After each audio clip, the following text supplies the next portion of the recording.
জুলাই গণঅভ্যুত্থান চলাকালে চাংখারপুলে সংঘটিত মানবতাবিরোধী অপরাধের মামলার 3 জন সাক্ষীর জবানবন্দি এবং জেরা শেষ হয়েছে এবং এই মাসের 12 তারিখে পরবর্তী সাক্ষী উপস্থাপনের জন্য দিন নির্ধারণ হয়েছে। আমরা মনে করছি যে এই মামলার ঘটনার এবং এক্সপার্ট উইটনেস এক্সামিনেশন শেষ হয়েছে। আমরা আশা করছি যে 12 তারিখে আমরা তদন্তকারী কর্মকর্তাকে সাক্ষী হিসাবে উপস্থাপনের মাধ্যমে এই মামলার সাক্ষ্য গ্রহণ সমাপ্ত করতে পারব। তারপরে এই মামলার আরেকটি ধাপই বাকি থাকবে, সেটি হলো যুক্তিতর্ক, তারপরে রায়ের তারিখ নির্ধারণ। আজকে পর্যন্ত এই মামলায় 24 জন সাক্ষীর সাক্ষ্য গ্রহণ শেষ হয়েছে। তার মধ্যে একজন বিশেষ তদন্তকারী কর্মকর্তা এবং 2 জন বিশেষজ্ঞ এবং একজন জব্দ তালিকার সাক্ষী সাক্ষ্য প্রদান করেছে। এর মধ্যে দিয়ে কি বেরিয়ে আসলো?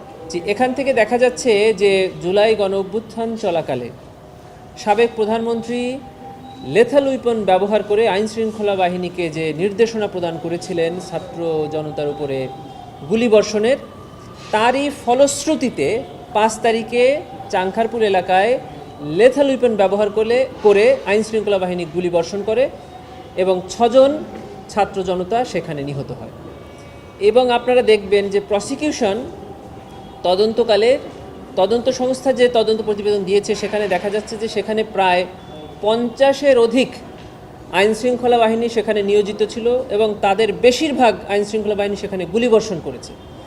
তার মধ্য থেকে মাত্র 3 জন আইনশৃঙ্খলা বাহিনীর সদস্যকে এই মামলায় আসামি করা হয়েছে, যারা ওইখানে লেথাল উইপন ব্যবহার করেছেন। বাকি যারা অন্যান্য অস্ত্র ব্যবহার করেছেন এবং যে সকল অস্ত্রে ওই 6 জনের শরীরে ওই সকল অস্ত্রের কোনো বুলেট বা গুলি পাওয়া যায় নাই, তাদেরকে এই মামলায় আসামি করা হয়নি। প্রায় 50 জন আসামির মধ্যে 50 জন পুলিশ সদস্যের মধ্যে আমরা মাত্র 3 জন পুলিশ সদস্য যারা লেথাল উইপন ব্যবহার করেছে এবং তাদেরকে যারা কমান্ড দিয়েছেন তাদেরকেই কেবল আসামি করেছে। তারা কারা? আপনারা নাম আর আমি বলতে চাচ্ছি। তারা যে সকল অস্ত্র ব্যবহার করেছে সেই সকল অস্ত্র ওইখানে যারা নিহত হয়েছে তাদের শরীরে পাওয়া যায়নি এবং তাদের অস্ত্রের গুলিতে তারা কেউ নিহত হয়নি, এজন্য আমরা তাদেরকে বাদ দিয়েছি। তবে যেহেতু এই মামলার তদন্ত চলমান আছে, ভবিষ্যতে যদি আরও কারোর বিরুদ্ধে কনক্রিট প্রমাণ আসে আমাদের আনতে আইনগত কোনো বাধা নেই। আরেকটি মামলা আজকে ট্রাইব্যুনালে ছিল, সেটি হলো সাবেক প্রধানমন্ত্রী শেখ হাসিনা সহ আরও বেশ কয়েকজন আসামি সেই মামলা আছে। গত 15 বছরের ইনফোর্সড ডিসঅ্যাপিয়ারেন্স অর্থাৎ গুমের অভিযোগে যে মামলাটি এর আগে দায়ের হয়েছিল, তার মধ্যে বেশ কয়েকজন আসামি গ্রেফতার পরোয়ানামূলে ট্রাইব্যুনালে হাজিরও করা হয়েছে। এই মামলায় বেশ কয়েকজন আইনজীবী ওকালতনামা দাখিল করেছিলেন। তার মধ্যে একজন আইনজীবী তিনি আজকে একটি আবেদন করে ট্রাইব্যুনালে জানিয়েছেন যে উনি এই মামলায় আর আসামি পক্ষে দাঁড়াতে চান না। কারণ হিসাবে উনি ওনার আবেদনে উল্লেখ করেছেন যে কনফ্লিক্ট অফ ইন্টারেস্ট, অর্থাৎ ওনার ইন্টারেস্টের কনফ্লিক্ট হয়েছে। কিভাবে হয়েছে?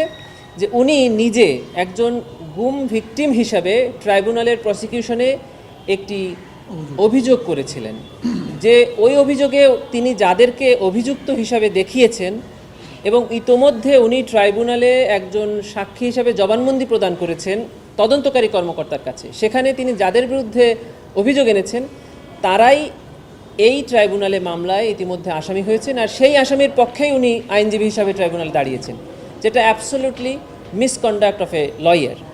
এটাকে উনি মেনশন করে উনি এই 3টি মামলা থেকে ওনার ওকালতনামা প্রত্যাহারের আবেদন করেছেন। ট্রাইব্যুনাল এই আবেদন মঞ্জুর করে তার ওকালতনামা বাতিল করেছেন এবং ওই আসামিদের পক্ষে ফ্রেশ 3টি ওকালতনামা ট্রাইব্যুনালে দাখিল করা হয়েছে।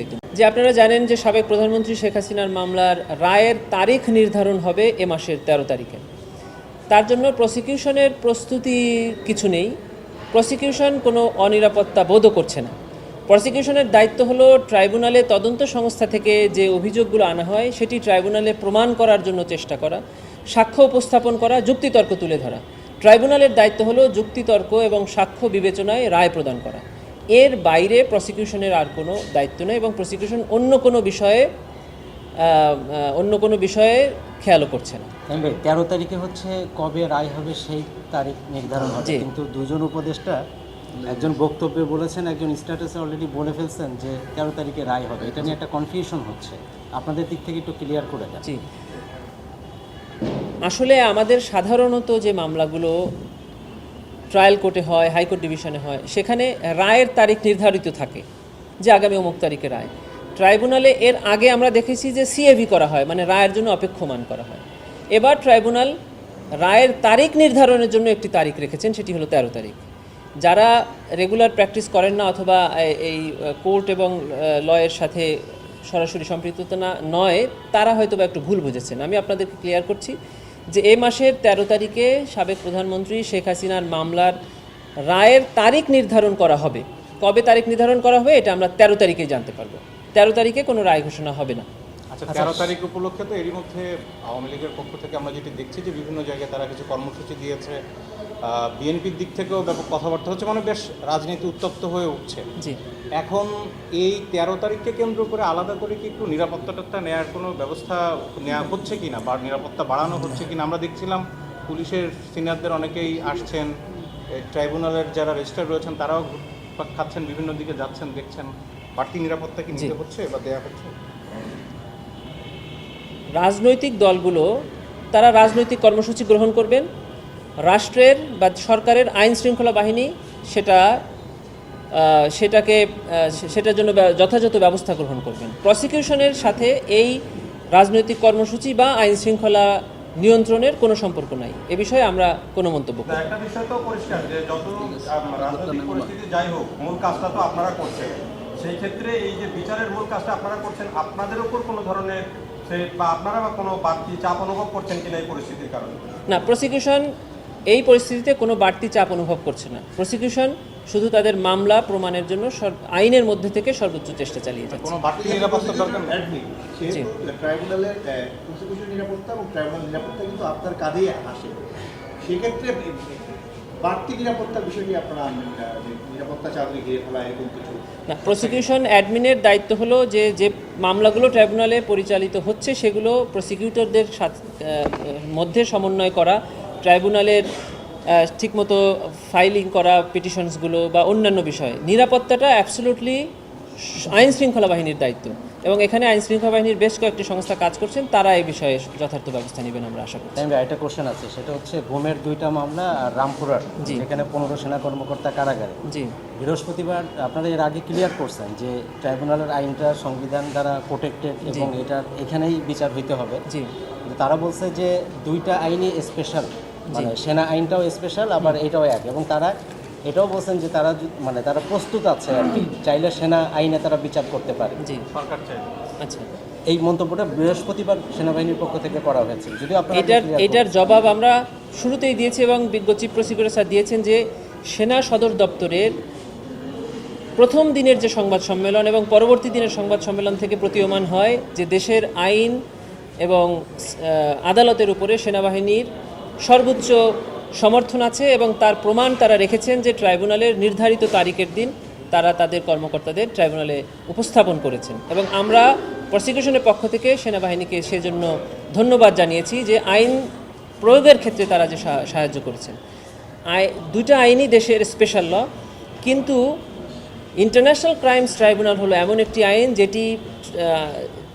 যেটি কনস্টিটিউশনের প্রথম সংশোধনী দিয়ে এটিকে প্রোটেক্টেড করা হয়েছে, এবং বলা হয়েছে যে এই আইন বাংলাদেশের প্রযোজ্য সকল আইনের উপরে প্রাধান্য পাবে। এটা এই আইনের সেকশন 26-এ বলা আছে, এবং সংবিধানের আর্টিকেল 47A এবং আর্টিকেল 47(3)তে বলা আছে যে সংবিধানের সাথেও যদি এই আইন সাংঘর্ষপূর্ণ হয় কোনো ক্ষেত্রে, তাহলে সংবিধান সেখানে সাইলেন্স হয়ে যাবে, এই আইনটি প্রাধান্য পাবে। অতএব বাংলাদেশের সকল আইনের উপরে ইন্টারন্যাশনাল ক্রাইমস ট্রাইব্যুনাল আইন প্রাধান্য পাবে। সেটা আজকে প্রাধান্য পাবে না, সেটি 1973 থেকে এখন পর্যন্ত বাংলাদেশের সকল আইনের উপরে এই আইন প্রাধান্য পাবে বলে 73তেই বলে দেওয়া আছে।